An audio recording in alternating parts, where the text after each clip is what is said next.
Hello friends, कैसे हैं आप। दोस्तों, आज के इस सेल्फ मास्टरी के सेशन में हम डिकोड करेंगे एनर्जीज के बारे में। और मैं आपको यकीन दिलाता हूं, इन एनर्जी के बारे में या फिर इन एनर्जी लीकेजेस के बारे में आपने कभी भी नहीं सुना होगा और ना ही कभी आपने फोकस किया होगा।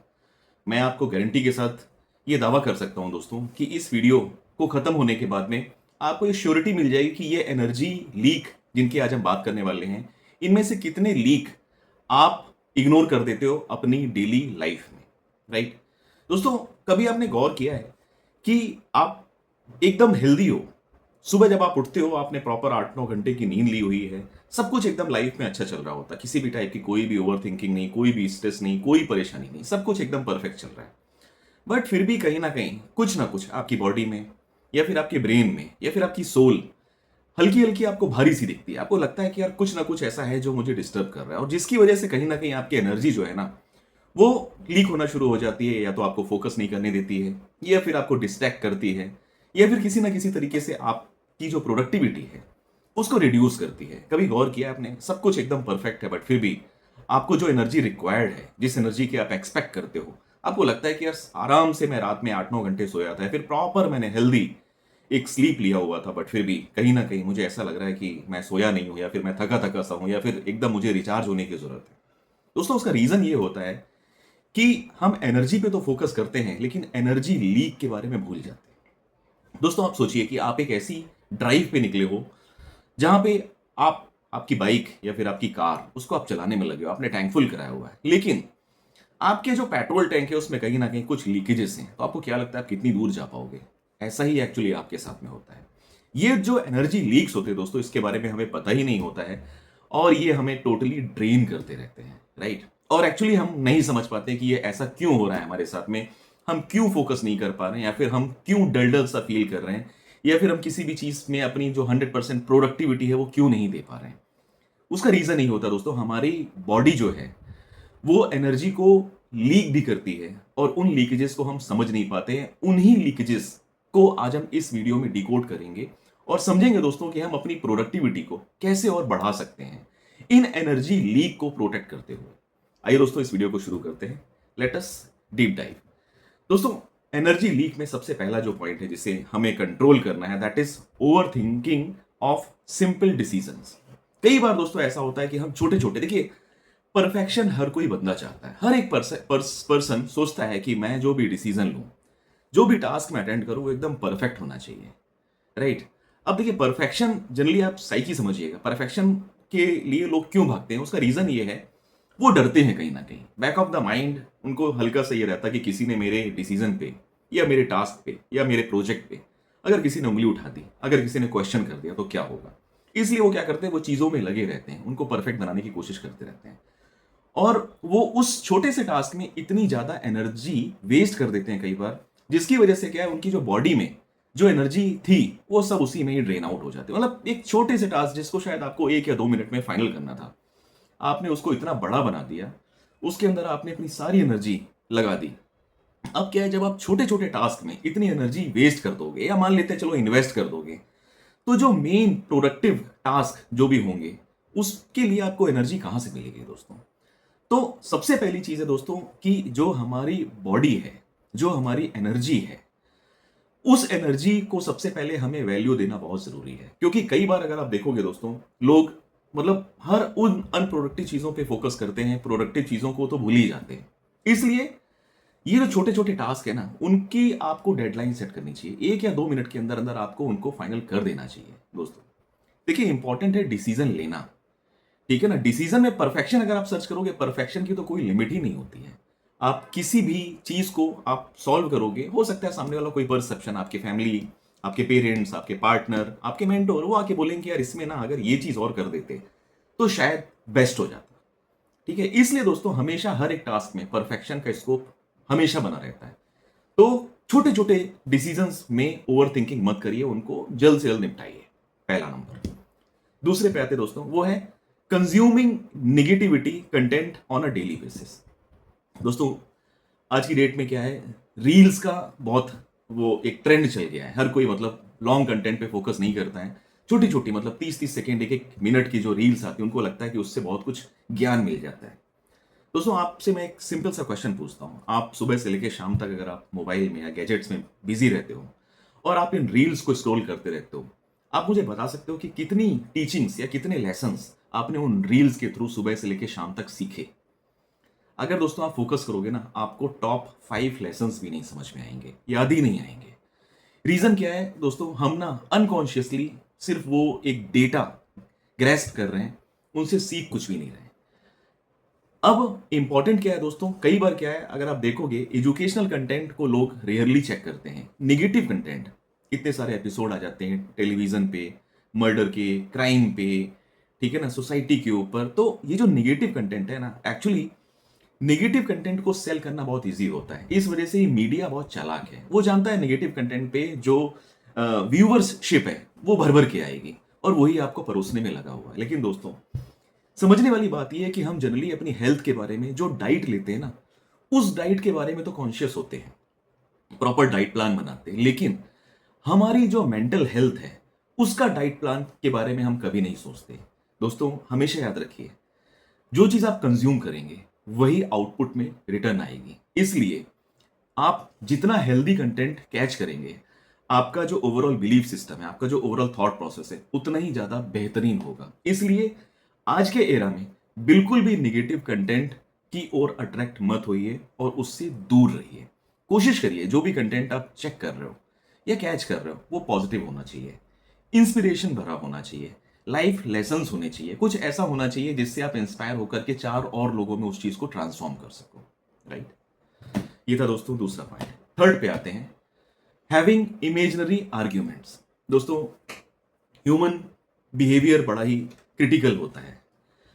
ह्यूमंस या फिर हम प्रेजेंट में ना के बराबर जीते हैं, हम या तो पास्ट में जीते हैं या फिर आने वाले फ्यूचर में जीते हैं। अब उसके चक्कर में होता है क्या दोस्तों कि जो चीजें पास्ट में हो गई हैं, सपोज आपके फादर से, आपके पेरेंट्स से, बड़े भाई बहन से, किसी से, या ऑफिस में बॉस से, या फिर किसी फ्रेंड से, किसी ऐसे इंसान के साथ में आपकी आर्ग्यूमेंट हो जाती है या फिर वो डिसएग्री कर जाते हैं आपकी कुछ चीजों से, और आप उनको एक लिमिट से ज्यादा नहीं बोल सकते, बिकॉज वो जो एक एक बाउंड्री है वो बीच में आ जाती है, या फिर आपका रिलेशनशिप बीच में आ जाता है, आप वो रिगार्ड भी रखते हो। बट होता क्या है दोस्तों, जब आपके वो आर्ग्यूमेंट ओवर भी हो जाते हैं ना, तब भी आप घर में आकर के वही सेम जो आपका आर्ग्यूमेंट था उसी लूप में आप फंसे रहते हो, उसी में आप खुद से सवाल पूछते हो, खुद से जवाब देते हो। एक आर्ग्यूमेंट, एक पैरेलल, एक स्टोरी चलती रहती है हमेशा। इसी तरह से जब भी आप किसी चीज के बारे में चिंता करते हो, किसी एग्जाम के बारे में, किसी जॉब के बारे में, किसी प्रमोशन के बारे में, किसी इंक्रीमेंट के बारे में, या फिर किसी भी रिजल्ट ओरिएंटेड चीज के बारे में, तो वो चीज हमेशा एज ए लूप काम करती रहती है और आपका जो ब्रेन है उसको थकाती रहती है, बराबर एनर्जी वेस्ट करती रहती है। उससे क्या होता है दोस्तों, अननेसेसरी आप इमोशनली किसी और डायरेक्शन में अटैच हो जाते हो, ठीक है ना। तो जो आपका प्रैक्टिकल अप्रोच होता है ना, वो खत्म हो जाता है। उससे क्या होता है, आप जो भी चीजें अटेंड करते हो वो कॉन्शियसली नहीं करते हो, वो अनकॉन्शियसली करते हो, because back of the mind कुछ और ही चल रहा होता है। इससे दोस्तों आपकी जो प्रोडक्टिविटी है और आपकी जो एनर्जी है वो टोटल लॉस होता है। अगर आप इन सारे लूप में फंसे रहते हो, किसी पास्ट के कन्वर्सेशन में या फिर किसी फ्यूचर की टेंशन में या प्लानिंग में, आपको लगता है कि शायद आप केयर कर रहे हो, वो एक्चुअली केयर नहीं है दोस्तों। केयर नहीं है, केयर पॉजिटिव होती है। किसी लूप में फंसे रहना is all about a negativity, ठीक है, is all about is a result of over thinking. तो ये भी एक एनर्जी ड्रेन करने का, एनर्जी लीक करने का बहुत बड़ा सोर्स है। बचिए इससे। इससे बचने के लिए आपको कुछ नहीं करना है, सिर्फ इतना करना है कि आपको अपने प्रेजेंट में जीना है, दैट्स इट। प्रेजेंट में अपनी लाइफ जितना ज्यादा आप जिएंगे, एंजॉय करेंगे, उतना ज्यादा आप ये पास्ट और फ्यूचर के जो लूप है इनसे आप बचे रहेंगे। राइट? फोर्थ नंबर पे आते हैं दोस्तों। फोर्थ है ट्राइंग टू कंट्रोल एवरीथिंग। दोस्तों ह्यूमन बिहेवियर है, हम पहले भी बात कर चुके हैं, हमारा जो माइंड है वो एक्चुअली एक प्रेडिक्टिंग मशीन है। हम हर एक चीज को प्रेडिक्ट करते हैं, ठीक है ना। इसकी वजह से क्या होता है, हमें हर एक चीज जहां पे भी थ्रेट लगता है ना, हम कोशिश करते हैं उस थ्रेट को कंट्रोल करने की, हर एक चीज को, चाहे वो रिलेशनशिप हो, चाहे आपका कुछ ऑफिस का कोई सिचुएशन हो, आपकी पर्सनल लाइफ हो, सोसाइटी हो, कहीं पे भी हम हर एक चीज को कंट्रोल करने की कोशिश करते हैं। देखिए दोस्तों, सबसे पहले बेसिक चीज समझिए, जो लाइफ है ना वो आपके कहने या फिर आपके कंट्रोल करने से नहीं चलेगी। परसेप्शन और पर्सपेक्टिव दोनों में बहुत बड़ा फर्क होता है। जिस चीज को आप अपने एंगल से देख रहे हो सकता है आपको 6 दिखाई दे रहा हो, लेकिन जिस चीज को अपोजिट साइड से कोई और देख रहा होगा उनको वो 9 दिखाई देगा। तो जरूरी नहीं कि जो आप सोच रहे हो वही सेम सोच सामने वाला भी रखे। इवन सिबलिंग्स में भी ऐसा नहीं होता है, आप सगे भाई बहन भी हो तो भी ऐसा नहीं होता है। तो इसलिए आपको अप्रिशिएट करना चाहिए आपके परसेप्शन को और दुनिया के लोगों के पर्सपेक्टिव से, और उस चीज को हमेशा अप्रिशिएट करिए। देखिए, डिफरेंस ऑफ थॉट्स होना बहुत जरूरी है। डिफरेंस ऑफ थॉट्स नहीं होंगे तो चीजें प्यूरिफाई नहीं होंगी, सिचुएशंस बेटर नहीं होंगी कभी भी। इसलिए डिफरेंस ऑफ थॉट्स होना बहुत जरूरी है, और उसके लिए ये अंडरस्टैंड करना बहुत जरूरी है कि आप हर एक चीज को कंट्रोल नहीं कर सकते। आप सिर्फ अपने एक्शंस को, जो देखिए कंट्रोल करने वाली एक ही चीज होती है, वो होता है अपना इंटरनल। एक्सटर्नल आप एक बार आपकी बॉडी का जो एरिया है ना, उसके बाहर कुछ भी हो रहा है वो आपके कंट्रोल में नहीं है। ना ही एटमॉस्फियर, ना ही वेदर, ना ही सराउंडिंग्स, ना ही ट्रैफिक, ना ही नॉइस, कुछ भी नहीं है। ना ही आप, ना ही आपके कलीग, ना ही आपके बॉस, कोई नहीं। कंट्रोल में सिर्फ एक ही चीज हो सकती है और वो है आप। तो इस चीज पे भरोसा रखिए, और ये जो एनर्जी आप ड्रेन आउट कर रहे हो या लीक कर रहे हो हर एक चीज को कंट्रोल करने की कोशिश में, इस आदत से अपने आप को फ्री करिए। आप देखिएगा कि आपकी जो एनर्जी है वो कितना ज्यादा बूस्ट हो जाती है, और आपके जो रिजल्ट हैं वो और कितने प्रोडक्टिव होना शुरू हो जाएंगे। नेक्स्ट पे आते हैं दोस्तों, fifth point, that is explaining yourself to everyone.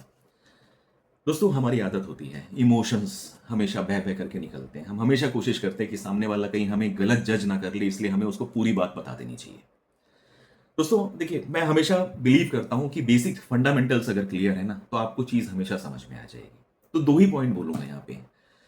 हर वो इंसान जो आपको चाहता है, जो आपको अप्रिशिएट करता है, जो आपको ग्रो करते हुए देखना चाहता है, उससे आपके एक्सप्लेनेशन की कोई नीड नहीं है, कोई भी नीड नहीं है। ठीक है। अब हर वो पर्सन जो आपकी टांग खींचना चाहता है, जो आपके फेल होने का वेट करता है, जो आपसे जेलस फील करता है, जो आपको देख करके एनवय होता है, हर वो पर्सन, उसको आप कितना भी एक्सप्लेन करोगे कोई फायदा नहीं है, क्योंकि उन्होंने ऑलरेडी डिसाइड कर लिया है कि आप क्या हो और आपके बारे में वो क्या सोचना चाहते हैं। That's it. तो डिसीजन उनका है, ठीक है ना। आप अननेसेसरी अपने आप को ओवर एक्सप्लेन करके और फंसा रहे हो, अपने आप को, अपनी एनर्जी और ड्रेन कर रहे हो। आप जितना ज्यादा ओवर एक्सप्लेन करोगे, सामने वाला उतना ज्यादा आपसे और ज्यादा दूर होता जाएगा, और सिचुएशंस पे आपका जो कंट्रोल है वो खोते चले जाओगे। इसलिए दोस्तों, हमेशा याद रखिए, जो आपको चाहता है उन्हें आपके एक्सप्लेनेशन की कोई जरूरत नहीं। जो हमेशा आपकी हार देखना चाहते हैं, आपको मुसीबत में देखना चाहते हैं, उन्हें आप कितना भी एक्सप्लेन कर लो वो नहीं बदलने वाले, क्योंकि वो ऑलरेडी आपके बारे में डिसीजन ले चुके हैं। राइट। नेक्स्ट पॉइंट पे आते हैं, that is sixth, saying yes when you mean no. कई बार दोस्तों ऐसा होता है, हम ऐसी सिचुएशन में फंस जाते हैं जहां पे कोई रिस्पेक्टेबल पर्सन होता है, कोई फ्रेंड होता है, कोई रिगार्डेड पर्सन होता है। ऐसी सिचुएशन में जहां पे आपके नो बोलने से सामने वाले का कुछ लॉस हो रहा है किसी भी टाइप का, वहां पे समझ में आता है, या फिर आपके यस बोलने से आपका कोई लॉस नहीं हो रहा, वहां समझ में आता है किसी को हेल्थ इमरजेंसी है, किसी को बहुत अर्जेंट कोई रिक्वायरमेंट है, वहां समझ में आता है। लेकिन हर एक सिचुएशन में यस बोलना अप्रिशिएबल नहीं है। हर एक सिचुएशन में यस बोलने का मतलब है आपकी जो बाउंड्रीज है ना वो सेट नहीं है। इट मीन्स आप अपने आप को प्रायोरिटी कम देते हो, सामने वाले को प्रायोरिटी ज्यादा देते हो। इट मीन्स आप सामने वाले के वैलिडेशन पे डिपेंडेंट हो। ठीक है ना। आपकी जो इमोशनल फ्लक्चुएशंस हैं वो सामने वाले के वैलिडेशन पे, अगर सामने वाला आपकी तारीफ कर रहा है आपका दिन अच्छा जाएगा। सामने वाले ने अगर आपको कहीं पे भी कंस्ट्रक्टिव क्रिटिसिज्म भी अगर आपको दे दिया तो भी आपका दिन खराब हो गया। आप सोचते रह जाओगे कि ऐसा क्यों हुआ, मैं तो उसके बारे में इतना करता हूं, इतना सोचता हूं। इसलिए दोस्तों, नो एक बहुत इंपॉर्टेंट चीज है, उसको सोच समझकर यूज करना बहुत जरूरी है। ठीक है ना। हर एक चीज में अगर आप यस बोलोगे तो कहीं ना कहीं आप अपने पैर पे ही कुल्हाड़ी मार लोगे, और उसकी वजह से आपका जो टाइम है, आपकी जो एनर्जी है, वो सबसे ज्यादा लीक होगी। राइट। नेक्स्ट पॉइंट पे आते हैं दोस्तों, that is staying in places that shrink you. दोस्तों, हम कई बार संगति की बात करते हैं, सर्किल्स की बात करते हैं, एनवायरमेंट की बात करते हैं, आपके दोस्त कैसे हैं, आपके ऑफिस के कलीग्स कैसे हैं, आप किस ग्रुप के साथ में बैठना पसंद करते हो। तो ये वही वाला सिनेरियो है दोस्तों कि व्हाट यू आर कंज्यूमिंग, वो उस पर डिपेंड करता है कि आप आउटपुट क्या दोगे। ठीक है ना। अगर आप खाना नहीं खाओगे, घास फूस खाओगे, सीधी सी बात है, आप इंसान हो। ठीक है ना। आप पेट्रोल पी करके आप नहीं चल सकते, वो एनर्जी सिर्फ मशीन्स में ट्रांसफॉर्म हो सकती है, आप में नहीं। तो आपका कंजम्पशन वही होना चाहिए जो आपके गोल को मीट कर सके। राइट। इसलिए ही बोलते हैं दोस्तों कि अपना जो सर्किल है, अपना जो एनवायरनमेंट है, उसको बहुत ही सोच समझ करके डिसाइड करना चाहिए, सो दैट आप पॉजिटिव चीजें कंज्यूम कर सको। आप उन लोगों के साथ में रहिए जिनके साथ में आपको चैलेंजिंग फील करता है, उन लोगों के साथ में रहिए जिनके साथ जो आपकी बातों से डिसएग्री होते हैं, सो दैट आपको चीजों के नए पर्सपेक्टिव सीखने को मिले। ठीक है ना? तो इस वजह से बहुत इंपॉर्टेंट है कि आपकी जो प्लेसेस हैं, आपकी जो सर्किल्स हैं, वो क्या है। दोस्तों, आपका आज का जो करंट का सर्किल है ना, आप वो एक बार एज्यूम करके देखिएगा। आपको ऑटोमेटिक आपके 2 दिन, 20 दिन या 6 महीने, 1 साल के बाद का रिजल्ट आपको पता चल जाए कि आप कहां पे खड़े होगे। आपका सर्किल अल्टीमेटली, आपकी जो जो आपकी सराउंडिंग्स हैं, वही बता देती है कि आप कहां जाने वाले हो। ठीक है ना? क्रिमिनल्स यूं ही जाकर के मतलब कोई ऐसी क्रिमिनल नहीं बन जाते हैं। वो कहीं ना कहीं छोटे छोटे जो स्मॉल स्मॉल डिसीजंस होते हैं, उनमें जाकर के जब इन्वॉल्वमेंट होता है तो ही वो सारी चीजें आती हैं दोस्तों।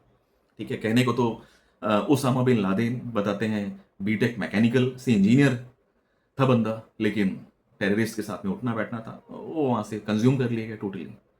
राइट? तो ये दोस्तों हम लोगों ने 7 चीजें समझी जो कि एज ए एनर्जी लीक है, जिनसे कहीं ना कहीं हमारी एनर्जी बहुत ज्यादा ड्रेन आउट होती है। तो दोस्तों, आप इन 7 में से एक एक करके, आप एक साथ नहीं, एक एक करके आप प्रैक्टिस करना अगर आप शुरू करेंगे ना, आप ऑटोमेटिक देखेंगे कि आपका जो इनर सेल्फ है वो और ज्यादा लाइट होता चला जा रहा है। अंदर का जो एक वो था ना, जो जो डिजीनेस थी, वो खत्म होती चली जा रही है। आपकी जो बॉडी है वो और ज्यादा एनर्जेटिक आपको फील कराएगी। राइट? तो दोस्तों, ये 7 लीक्स मैंने इस वीडियो के माध्यम से आपको शेयर किए, सो दैट सेल्फ मास्टरी में आपका जो एफर्ट है वो आपको और आगे ले जाए। दोस्तों, इस वीडियो में इतना ही। मिलते हैं नेक्स्ट वीडियो में। अगर आपको ये वीडियो अच्छी लगी हो तो लाइक ज़रूर प्रेस करिएगा, अपने दोस्तों तक ये वीडियो ज़रूर पहुंचाइएगा, चैनल को सब्सक्राइब कर लीजिए, सो दैट आपको ऐसी ही लाइफ चेंजिंग इंसाइटफुल मैसेजेस और वीडियोस आप तक पहुंचते रहें। दोस्तों, मिलते हैं नेक्स्ट वीडियो में। मैं हूं शोभित, साइनिंग ऑफ।